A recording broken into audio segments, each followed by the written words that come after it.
Hello বন্ধুরা, আসসালামু আলাইকুম। আজকে আমি সকাল সকালে আপনাদের সঙ্গে হাজির হয়েছি ভুনা ভাতের একটা রেসিপি নিয়ে।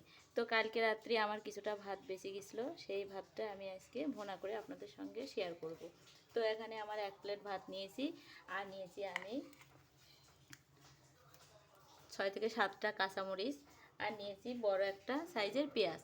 তো এইগুলোকে আমি কেটে নেব, ছোট ছোট করে কেটে নিতে হবে।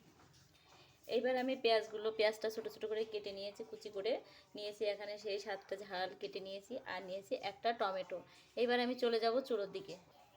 এবার আমি চুলোর উপরে একটা প্যান বসিয়ে দিয়েছি। তো প্যানটা একটু গরম হলে এতে আমি দিয়ে দেবো 2 টেবিল চামচ তেল।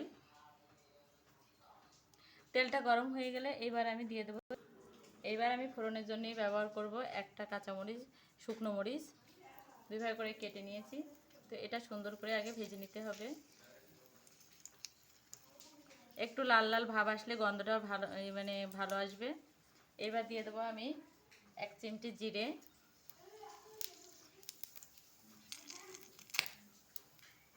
এবার দিয়ে দেবো আমি সেই কেটে রাখা পেঁয়াজগুলো। এবার এটাকে ভালো করে নেড়ে চেড়ে নিতে হবে। অনেকটাই ভাজা ভাজা মতো হয়ে গেছে। তো এবার এগুলো আমি সরিয়ে নিব।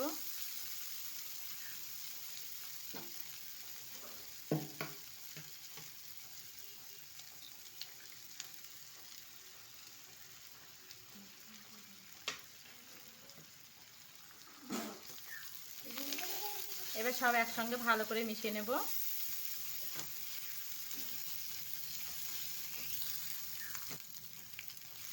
ভালো করে নেড়ে ছেড়ে আমি রান্না করে নিয়েছি। এবার আমি এর ভিতরে ভাত ঢেলে দেবো। এবার ভালো করে উল্টিয়ে পাল্টিয়ে নিতে হবে।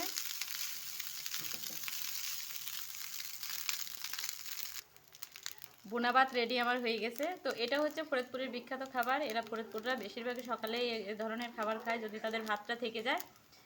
তো যাদের ভালো লেগেছে তারা অবশ্যই একবার বানিয়ে খাবেন। আর যেসব বাংলাদেশি ভাই ও বোনেরা ভারতে আছেন, আমি আশা করি তারাও এই খাবারটা বানিয়ে বানিয়ে মাঝে মাঝে খায়। তো আমিও খাচ্ছি। ভালো থাকেন, আল্লাহ হাফেজ।